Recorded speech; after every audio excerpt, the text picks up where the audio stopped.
Сайн байцгаана уу? 6 дугаар лекцийн 2 дахь хэсэг эхэлж байна. За бид өмнөх хэсэгт мэдлэгийн дурсал гэж юу вэ?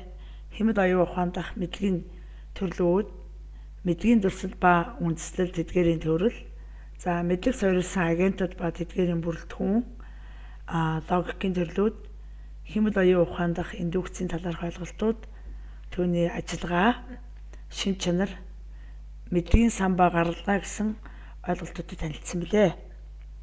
За энэ удаагийн лекцээр суралцах аргууд, логикийн синтаксууд, мэдлэгийн дүрслэл, гаргалгаа ба түүний дүрмүүдийг судалж эцэстэн өгөх болно. За ингээд суралцах аргын талаарх ойлголтуудаа лекц эхэлье. За суралцах аргыг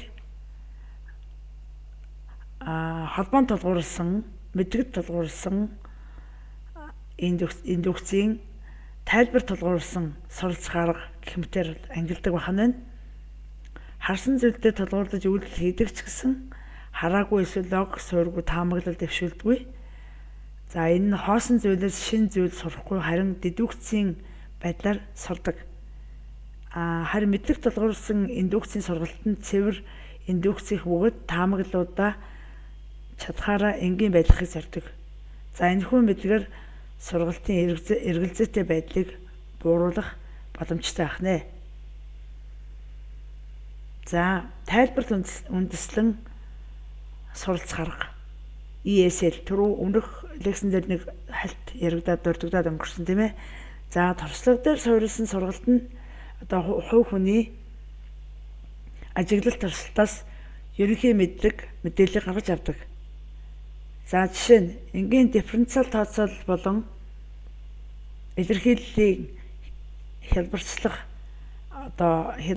хийж чаддаг хүнд тийм төрлийн бодлого өгөхөд энгийн дадлага хийхээс ялгаагүй байдлаар хүлээн авах харин анх удаа ийм төрлийн бодлого авсан хүнд хийж чаддаг хүнтэй харьцуулахад илүү хүнд биш таарна. Тэр бол ойлгомжтой тийм ээ. За үүнтэй адил компьютерийн хувьд ачааллыг бууруулах, хурдсах, memoization гэх аргачлал байдаг. За энэ маш өндөр өртөг зарцуулж үр дүнг нь гаргасан функцийн хариуг кэш хадгалж авч дараа нь адилхан өгөгдөл орж ирэхэд дахин боловсруулж тухайн функцийг ажилуулах бас харин кэшээс дахин авч ашигладаг арга байдаг байна.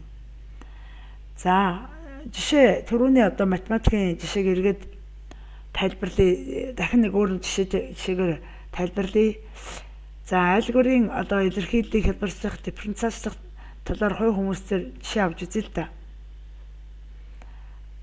За хамгийн анхны x квадрат гэсэн тэгшгэлийг x-ийн хувьд дифференциалчлах үед 2x гардаг гэсэн баталгааг хийсэн хүн зөвхөн энэ тэгшгэлийг батлахын тулд нийт 136 үйлдэл хийсэн байдаг.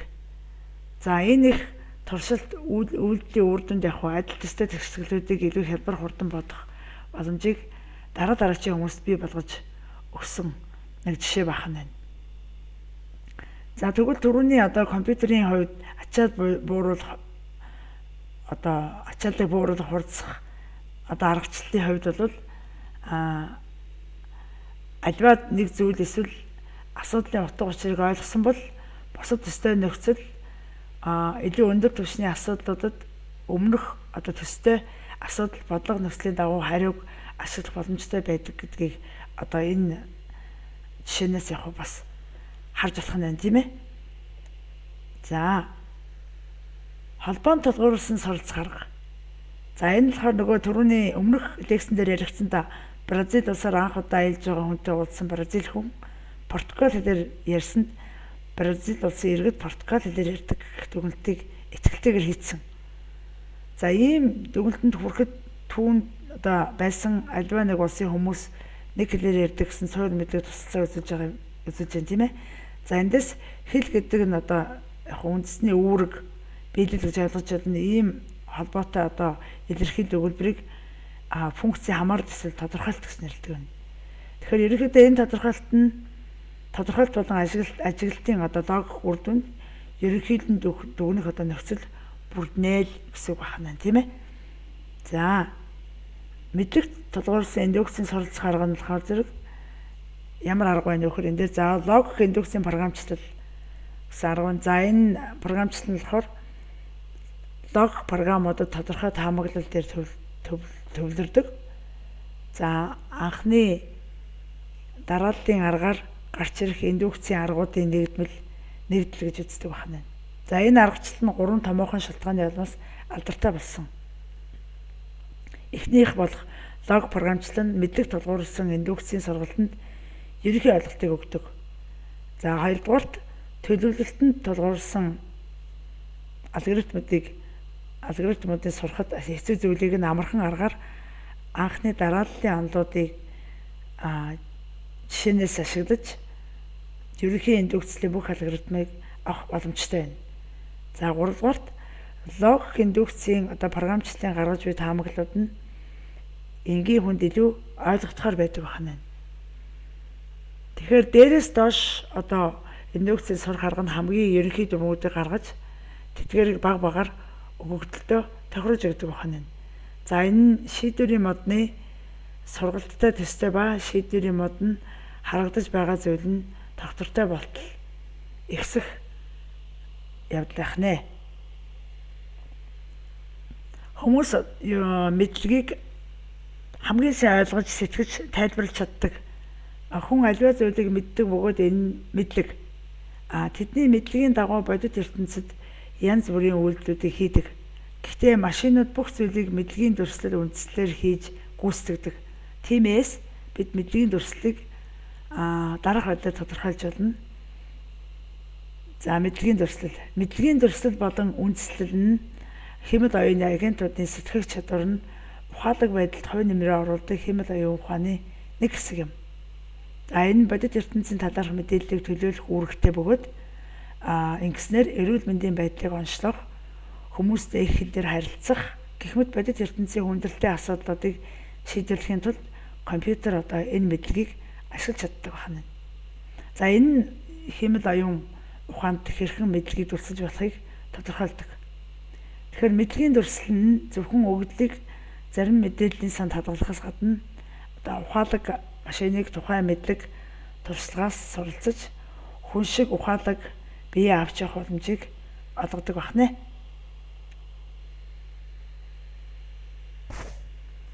За логик дүрслэл бол тодорхой дүрмүүдтэй дүрслэлийн хувьд хоёрдмол утгагүй хэллэгүүд байдаг. За логик дүрслэл нь янз бүрийн нөхцөлд үндсэн дүгнэлт гаргахыг хэлнэ. За энэ дүрслэл нь харилцааны зарим чухал дүрмүүдийг тодорхойлдог ба гаргалгаа дүгнэлтийг дэмждэг наривчилсан синтакс ба семантикаас бүрдэнэ. Өгүүлбэр бүрийг синтакс ба семантик ашиглан логик болгон хөрвүүлж болно.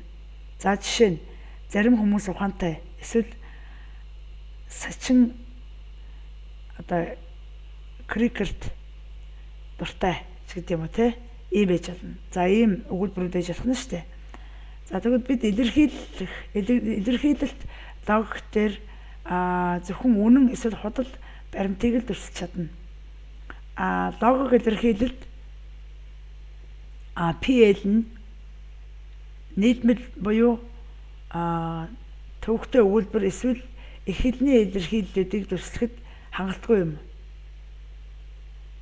Учир нь логик илэрхийлэл нь илэрхий хязгаарлагдмал хүч чадалтай байдаг. За жишээлбэл логикийг ашиглан төлөвлөж чадахгүй байгаа илэрхийллийг авч үзнэ. За жишээлх юм түрүүний жишээсэндээ зарим хүмүүс ухаантай эсвэл сачин крекер дуртай. За дээрх жишээн дээрх илэрхийллийг дүрслэхийн тулд логик нь хангалтгүй тулд нэгдүгээр эренбийн логик гэх мэт илүү хүчтэй логикийг ашиглахыг шаарддаг байна. За тэгвэл нэгдүгээр эренбийн логик гэж юу юм бэ? Нэгдүгээр эренбийн логик бол хэмэл оюун ухаанд мэдлэгийг дүрслэх бас нэг арга бөгөөд илэрхийлэлт логикийн өргөтгөл гэж авч үздэг байна. За нэгдүгээр эренбийн логик нь их хэлний мэдээллийг товч байдлаар хангалттай илэрхийлдэг. За нэгдүгээр эренбийн логикийг нэгдүгээр эренбийн predicate логик гэж нэрлэдэг. За энэ нэгдүгээр эренбийн логик нь объектуудын талаарх мэдээллийг илүү хэлбэр аргаар боловсруулдаг бөгөөд тэдгээр объектуудын хоорондын одоо хамаарлыг илэрхийлж чаддаг хүчрхэг хэл гэж үздэг байна. Нэгдүгээр эренбийн логик нь нөгөө эхлэлний адил нэгэн адил илэрхийлэлт логик шиг ертөнцийн олон баримтуудыг агуулдаг гэж үздэг төдийгүй дараах зүйлүүдийг агуулдаг байна. За объектууд, хамаарал, функц. За объектууд юу яах вэ? A, B хүмүүс, A, B гэсэн хувьсгч эсвэл хүмүүс, тоо, өнгө, одоо өөр үеийн одоо дайн, онол, квадрат, нүх, мангас юу гэдэг те гэх янз бүрийн объектууд байж болно. За хамаарал нь болохоор зэрэг улаан, дугуй, зэрэгэлдээ эсвэл энэ холбоос гэх мэт ямар нэгэн холбоос байж болно. Ямар ч холбоос байж болно. Мөн эгчийн, ахын өнгөтэй гэх мэт хамааралтай холбоосууд байна шүү дээ, тийм үү? За функц нь болохоор зэрэг эцгийн, хамгийн сайн найз, 3 дахь үеийн төгсгөлийн гэх мэт одоо функцуд байж болох нь байна. За тэгвэл нэгдүгээр эренбийн логикийн синтакс нь тэмдгийн цуглуулга бүхий логик илэрхийлж болохыг тодорхойлдог. Тэгэхээр нэгдүгээр эренбийн логикийн үндсэн синтаксийн элементүүд нь тэмдэгтүүд байдаг. Тэгэхээр нэгдүгээр FOL гэдэг нь болохоор first order logic гэсэн үгний нөгөө нэгдүгээр эренбийн логик гэсэн үгний англи хувилбар ахна шүү дээ, тийм үү? За энэ нэгдүгээр эренбийн логик дээр илэрхийлэг товч хувьсгчаар бичдэг. Тэгэхээр нэгдүгээр эренбийн логикийн үндсэн элементүүдийг ингээд хүснэгтэд харуулсан байна л да. За ямар тогтмолууд байж болох юм те? Тогтмол нь бол одоо 1, 2 эсвэл Бат, Улаанбаатар, за тэгээд юу гэдгийг муур, нохой те яг бодиттой тогтмол байж байгаа утгууд ахна. Хувьсгчийг бол том X, Y, Z, A, B, C, D одоо юу гэдэг те ямар нэгэн үсгээр тэмдэглэнэ. Хувьсгчид хэзээ ганц тоогоор тэмдэглэгдэггүй. Үсэг тоо хамт байж болно, эсвэл үсэг байж болно.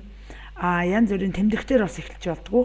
Зөвхөн яг үсгээр эхэлдэг. Энийг та бүхэн сайн мэдж байгаа тий. За predicate нь болохоор зэрэг ах их ч одоо хэн байдیں۔ Тий. За тэр ойлголтууд байх нь. За тэгвэл функц нь болохоор зэрэг юу ах юм? Квадрат язгуур гаргах тий. За зүүн тишин шилжүүлэх, баруун тишин шилжүүлэх гэдэг юм уу. За тэгээд холбоос нь болохоор зэрэг энэ одоо их үеийн тэнцүү, бага үеийн тэнцүү гэсэн одоо ийм холбоосууд ээж болно тийм үү? Ба or тийм ээ. За and or. За тэгээд тэнцүү гэхээр зэрэг хоёр тэнцүүгийн тэмдгийг ашиглана гэсэн үг.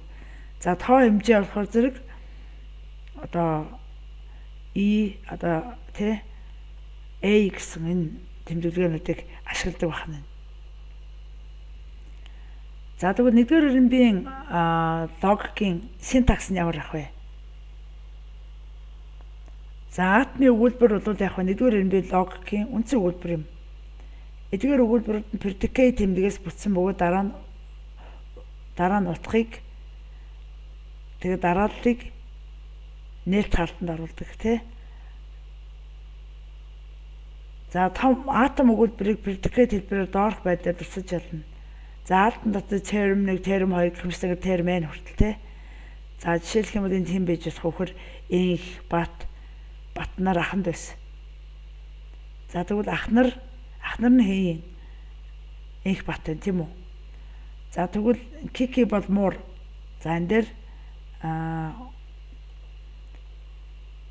энэ кики гэдэг нь нэр нь бөгөөд цаанаа бол муур гэсэн байна шүү дээ тийм үү? За нийлбэл өгүүлбэрүүд нь холбогчийг ашиглан том өгүүлбэрүүдийг нэгтгэх замаар хийгддэг. За энэ нэгдүгээр эренбийн одоо логикийн синтаксыг юу графикаар тайлбарласан байна. За нэгдүгээр эренбийн логикийн мэдээллийг хоёр хэсэгт хувааж олно. Эзэн бие predicate гэдэг. За эзэн бие нь болохоор зэрэг одоо хувьсгч байж болно. Predicate нь болохоор зэрэг ямар төрөл юм бэ? Яг шин чанарыг тодорхойлж өгч байна. За тэгэхээр x is an integer тий. X бол бүхэл тоо гэсэн утга байна тийм үү? Тэгвэл x гэдэг нь subject is an integer гэдэг нь болохоор бүхэл тоо гэсэн predicate байх нь. Энэ шин чанарыг тодорхойлж өгч байна гэсэн үг байна. Тэгэхээр зэрэг түрүү өмнөх жишээний хувьд kiki бол муур гэж байна тий. Тэгэхээр муур боловч тэр нь ямар нэртэй юм бэ гэхээр тэр kiki гэдэг нэртэй гэдгийг тодорхойлж өгч байгаа гэсэн. Тэгэхээр subject-ийг predicate нь тодорхойлно гэсэн үг байна шүү дээ тийм үү? За тэгээд өөрөөр хэлэх юм бол өөр юу гэж хэлж болох вэ гэхээр өөр юу гэж тайлбарлаж болох вэ? Эзэн буюу бие бол эзэн буюу бие нь илэрхийлэн гол хэсэг. За предикат буюу илэрхийлэлт нь хооронд нь холбож өгж байгаа хамаарлыг тодорхойлж байна. За түрүүний энэ жишээний хувьд x нь бүхэл тоо гэсэн илэрхийллийг авч үзье. Тэгээ энд болохоор хоёр хэсгээс бүрдэн эхний хэсэг нь илэрхийллийн эзэн бие ба хоёр дахь хэсэг нь бүхэл тоо байна гэсэн предикат. За энийг яг уу түрүүнийхтэй ижилхэн тайлбар тийм ээ. За ийм хэлбэрээр тайлбарлаж болно гэсэн үг байна тийм үү? За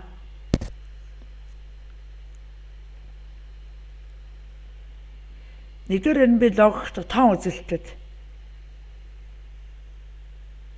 тоон хэмжигдэхүүн одоо тоон үзүүлэлтийг үүсдэг хэлний элемент өгöd тоон үзүүлэлт нь ярианы орчин дэх орцын хэмжээг тодорхойлдог. За энэ эдгээр логикын илэрхийлэлтийг ховсгчийн хамрах бүрийг тодорхойлох боломж олгодог байх нэ. За тоон хэмжигдэхүүн бол тоон үзүүлэлтийг үүсгэх хэлний элемент гэсэн тийм ээ. За тоон үзүүлэлт гэсэн одоо энэ график байна те энэ дээр энэ дээр универсал буюу хэмжигдэхүүн бүх зүйл хамааралтай байх нь. За тэгэнгүүт дараагийнх нь болохоор зэрэг хэмжигдэхүүн болно тийм үү? Зарим үед юм уу эсвэл дор хажныг удаа ч юм уу те энд хамаарна гэсэн үг байна. За универсал хэмжигдэхүүн болохоор зэрэг илэрхийлэлт нь бүх зүйл эсвэл тодорхой бүх зүйлийн бүх зүйлд нь үнэн болохыг зааж өгсөн логик төрслийг илэрхийлж байна. Универсал тийм ээ. За тэгвэл универсал хэмжигдэхүүнийг А-гийн эсрэг төрсөл буюу доош харсан A гэсэн тэмдгээр төрсөлдөг. За жишээлх юм бүх хүмүүс кофе уудаг гэсэн өгүүлбэр байна тийм үү? Бүх хүмүүс уудаг. За тэгвэл X man бол яг уу кофе уудаг. X бол кофе уудаг эрэгтэй хүн юм гэж уншиж. Одоо энэ бичиглэг тэгээд доош харсан A, X тэгээд man, hot X тийм ээ тэгээд ring зэрэг хаалтан дотор X кофе гэж байна тийм үү? За тэгэхээр зэрэг энийг X бол кофе уудаг эрэгтэй хүн юм гэж уншиж болох нь байна. За энэ хэрвээ X нь ховсогч бол нөгөө доош харсан X AX-ийг дараах байдлаар уншиж болох нь тийм бүх X-ийн хувьд бол яг X бүрийн хувьд эсвэл яг X-ийн хувьд гэж уншина гэсэн үг байна. За essential хэмжигдэхүүн гэж байна тийм ээ. Энэ л хор зэрэг илэрхийлэлтэн дор хаяж нэг зүйлийн хувьд үнэн болохыг илэрхийлдэг тоон хэмжигдэхүүний төрөл байх нь. За нэг E хэлбэрийн буюу хэлбэрийн уруу тэмдэглэгээтэй логик операторыг одоо буруу харсан E хэлбэрээр тэмдэглэдэг. За predicate хавьсагчтай хамт хэрэглэдэг. Хэрвээ X нь хавьсагчвал essential хэмжигдэхүүн буруу харсан E X эсвэл E хаалтан дотор X гэж бичиж болох нь. За энийг юу гэж унших вэ гэхээр зэрэг X олчдог. Зарим X-ийн хувьд гэж уншина эсвэл наад зах нь 1X гэж унших нь. Тэгэхээр өөр жишээ нь энэ дээр зарим хүүхэд ухаантай байдаг те тэгвэл буруу харсан E те X гэдэг тэгээ boys гэд X энэ яг intelligent гэж бичих нь те. За энэ бичгэлийг бол X бол ухаалаг хүн юм гэж уншиж болно. За универсал хэмжигдэхүүнийг гол холбогч нь импликац буюу тэр сум байх нь. Extension хэмжигдэхүүний гол холбогч нь яг уу end-ийн тэмдэг байна те. Малгай шиг тэмдэг байна. За тэгээд энэ бичиглүүд нь төстэй байдаг гэдгийг энэ дэрэгсэн дээр харуулсан байна. Essential хэмжигдэхүүнүүд нь одоо яаж бичсэн байхад төстэй байх вэ гэдгийг байрын солиод тавьсан ч төстэй байдгаа гэдгийг харуулж байна. Харин юу оруулаад бичвэл за универсал тэмдэглэгээ оруулаад бичих юм бол тэр нь юу болж байгаа гэхээр зэрэг төстэй биш байдаг гэдгийг харуулж байна. За хэмжигдэхүүнийг ашигласан нэгдүгээр ирмийн логикийн жишээ. За бүх шууд нисдэг. За энэ бол үнэн тийм ээ. За энэ асуултанд нисдэг шувуу гэсэн предикат орно. Бүх шувуу нисдэгтэл үүнийг дараах өдөрт өрсөж чадна. За бичигдлийн хэлбэрэнд харагдчихэв тий. За эрэгтэй хүн бүр эцэг эхээ хүндэлдэг. Энэ асуултанд хүндэтгэл гэсэн предикат орж байна. Тэгэхээр X нь хүн, Y нь эцэг эх болно гэсэн үг. Тэгэхээр хүндэтгэл гэдэг предикатэнд бол X, Y хүн эцэг эхээ хүндэлдэг гэсэн предикатэд орж ирж байна тийм үү? За эрэгтэй хүн бүр гэсэн хэмжигдэхүүн байгаа учраас нөгөө уруу A-ийг ашиглана. Үүнийг одоо бичигдэх хэлбэр нь тэр уруу A тэгээ X маань хаалтан дотор X гэдэг ингээд тодорхойлсон байна тий. За зарим хүүгүүд крикет тоглодог. За энэ асуултанд play X, Y гэдэг чинь тийм ээ. За predicate байх нь шүү дээ тийм үү. За X нь болохоор хүүгүүд Y нь болохоор game болно тий, тоглоом болно. Зарим хүүгүүд гэсэнд бол нөгөө бүгдийн универсал гэдгийг авахгүй extension-ыг ашиглаж байна. За тэгвэл extension оруулаад бичихээр бичиглэн тийм хэлбэрээр бичигдэж байна тийм ээ. За бүх оюутнууд юугаар тоглодог? Бүх оюутнууд одоо яг математик, шинжлэх ухааны хичээлүүдэд хоёуланд нь дуртай. Дуртай гэсэн дуртай байдгүй гэсэн одоо энэ өгүүлбэр байна те. Энэ асуултанд predicate нь одоо like-тэй X, Y гэсэн. Бөгөөд X нь оюутан, Y нь хичээл болно. Бүх оюутнууд гэсэнд бол одоо A-ийг өгүүлсэх байдлаар ашиглах учраас бичиглэн болохоор оюутнууд математик болон шинжлэх ухааны хичээл аль алинд нь гэдгийг оруулж ихэнд л юу болж гисэн байна. Энэ эндийн тэмдгийг яг ашиглаж гисэн байна тийм ээ. За зөвхөн нэг сурагч математикийн хичээл дээр унсан. За ийм асуултанд X оюутан Y хичээл болох үгээд унсан гэсэн predicate юм тийм ээ. За энэ дээр X оюутан Y хичээл дээр унсан гэдгийг тодорхойлж байна. За математикийн хичээл тэнцээгөө 20 ганц оюутан байгаа тул бид энэ нөгөө бичиглэлээ ингэж бичиж болох нь байна. За энэ нөгөө ганц ширхэг оюутан ядаж нэг гэдэг рүү орж байна тийм учраас энэ яг нөгөө extension ашиглаж байна. Тэгээ ямар хичээл гэдгийг тодорхой байгаа учраас математикийн хичээл гэдгийг тодорхойлж өгөөд нэг ширхэг оюутан тэнд математикийн хичээлд унсан гэдэг тодорхойлтыг бичиглэлийг ингэж бичиж болох нэ. Нэгдүгээр хэрнбийн логикоор бичиж болох нь. За нэгдүгээр хэрнбийн логикт хоёр төрлийн хувьсгч байдаг. Чөлөө хувьсгч, хязгаарлагдсан хувьсгч. За тэгэхээр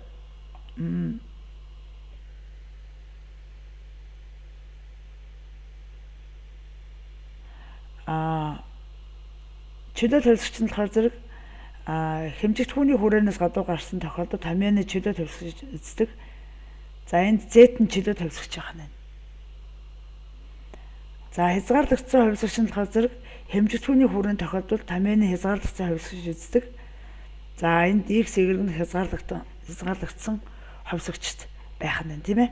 Тэгэхээр тоо хэмжээ нь тохирох хэлбэрээр гарч ирдэг хувьсгчдтай яг харилцан үйлчлдэг байна. За гаргалгаа ба түүний дүрм. За бидэнд хуучин логикоос эсвэл нотлох баримтаар шинэ логикийг бий болгож чадах ухаалаг компьютер хэрэгтэй байдаг. Тэгснээр нотлогоо баримтаас дүгнэлт гаргах нь гаргалгаа гэж нэрлэгддэг. За гаргалгааны дүрм. Гаргалгааны дүрмэнд зөв аргументыг үүсгэх загвар байдаг. Хэмд оюун ухаанд нотлогоо гаргахын тулд гаргалгааны дүрмийг ашигладаг бөгөөд нотлогоо нь хүссэн зорилгодоо хүргэсэн дүгнэлтийн дараалал гэдэг. Гаргалгаа хийх дүрмүүдэд бүх холбогч холбоосууд чухал үүрэг гүйцэтгэдэг. Гаргалгаа гаргах дүрмтэй холбоотой нэр томьёо дурдах юм бол PQ хэлбэрээр за P сум Q гэсэн хэлбэрээр илэрхийлэгдэх одоо логик холболтуудын нэг бөгөөд бүүлийн логик илэрхийлэх нь. За эсрэг чиглэлд болохоор зэрэг дүгнэлтийн эсрэг нь баруун талын илэрхийлэлийг зүүн тал руу эсвэл эсрэгээр нь илэрхийлдэг. За сая энэ P нь урдаа байсан бол одоо P нь ардаа гарсан байна тийм үү? За эсрэг утгыг өгүүлсэх гэж нэрлэдэг тийм ээ. Үүсхийг contrapositive гэж нэрлэдэг. За энийг бичихийн тулд одоо ийм хэлбэрээр бичдэг илэрхийлж болдог байна. За уруу нь болохоор дүгнэлтийг өгүүлсэх уруу гэж нэрлэдэг. Үүнийг одоо урд нь нөгөө өгүүлсгэлийн тэмдэглэгээ тавьж илэрхийлж болдог бахнэ. Дээрх одоо тамианаас харахад зарим нийлмэл мэдээлэлд хоорондоо дүүцэж байгаа бөгөөд үүнийг үнний хүснэгт ашиглан нотолж болно. За дараагийн слайд дээр үнний хүснэгтийг харуулна. Үнний хүснэгтнээс одоо PQ нь P-г өгүүлсгээд Q-г өгүүлсгээд P-г өгүүлсгээд PQ нь болохоор зэрэг P-гийн өгүүлсгэлийг Q өгүүлсгэлээ тэнцээ болохыг баталж чадчихэв. За энэ дээр үнэн байх юм бол P үнэн T үнэн байвал бүгд үнэн байх нь. За T нь үнэн P нь үнэн Q нь худлаа байх юм бол энийг яг уу P-гээс Q худлаа гэж гарч ирнэ. За Q-гээс P гэх юм бол яг уу үнэн гарч ирэх нь. За тэгээ энэний өгүүлсгэл нь худлаа нөгөө юуны өгүүлсгэл бол яг уу үнэн гээд. За эндээс нөгөө бид нар P нь болохоор зэрэг худлаа, T нь худлаа, үнэн. За хоёулаа худлаа байгаа тохиолдолд өгүүлсгэлээрээ үнэн болж таарна. За энэний үнэн байсан хэсэг нь худлаа болно, худлаа байсан хэсэг нь үнэн болно гэсэн үг шүү дээ, тийм үү? За ингээд үнний хүснэгтээс өөрийнхөө гаргаж ирсэн одоо үр дүнг яах ёстой. Үнний хүснэгтийг харж баталж болох нэ. За энэ удаагийн лекцээр одоо дараах 6 дугаар лекцээр гэсэн үг шүү дээ, тийм ээ? Дараах ойлголтуудаа танилцлаа.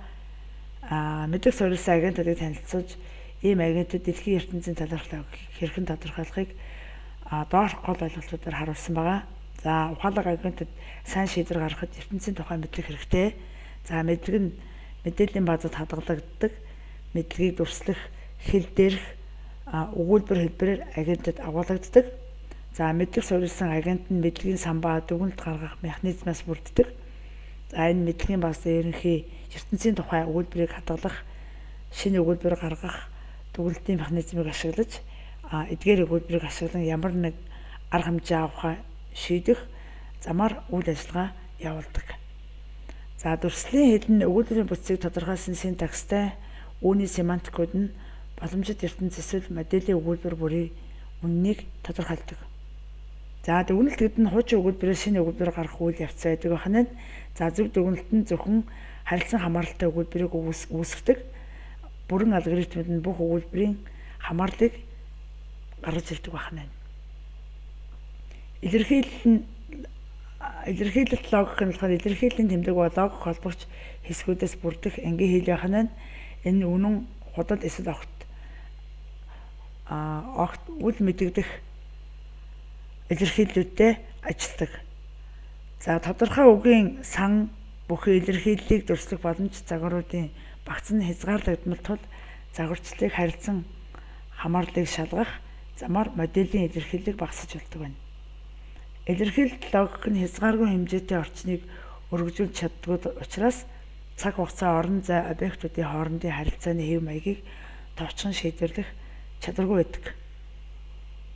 Мэдлэгийг дүрслэх хэл нь тодорхой нийлмэл агуулгаас хараат бус хоригдно дутхгүй байх ёстой. Илэрхийлэлт логик нь зөвхөн бодит баримтыг илэрхийлдэг бол нэгдүгээр эренбийн логик нь объект харилцааг хүчтэй илэрхийлдэг. Нэгдүгээр эренбийн логикийн синтакс нь илэрхийлэлт логикээр тулгуурладаг. За энэ нь объектуудыг төлөөлөх нэр томьёог нэмж тоо хувьсгчийн бүх эсвэл зарим боломжит утгуудын талаар баталгааг бий болгодог. За атом өгүүлбэр нь нэр томьёогоор нэрлэгдсэн объектуудын харилцааг предикатээр холбож нэрлэхэд үнэн байдаг. Объектын тоо хэмжигдэх үнийг харуулсан өргөдсөн дүрслэл нь тоо өгүүлбэрийн үнэн байдлыг тодорхойлдог. За нэгдүгээр эренбийн логикт мэдлэгийн баазаа хөгжүүлэхийн тулд доменыг шинжлэх, үгийн сонгох, хүссэн дүгнэлтийг дэмжихэд шаардагдах аксиомуудыг кодлох үйл явцыг нарийн хийх шаардлагатай. За анхаарал тавьсанд баярлалаа. Асуултаа сургалт удирдах системийн зурвасаар илгээнэ үү. За дараагийн лекц хүртэл түр баяртай.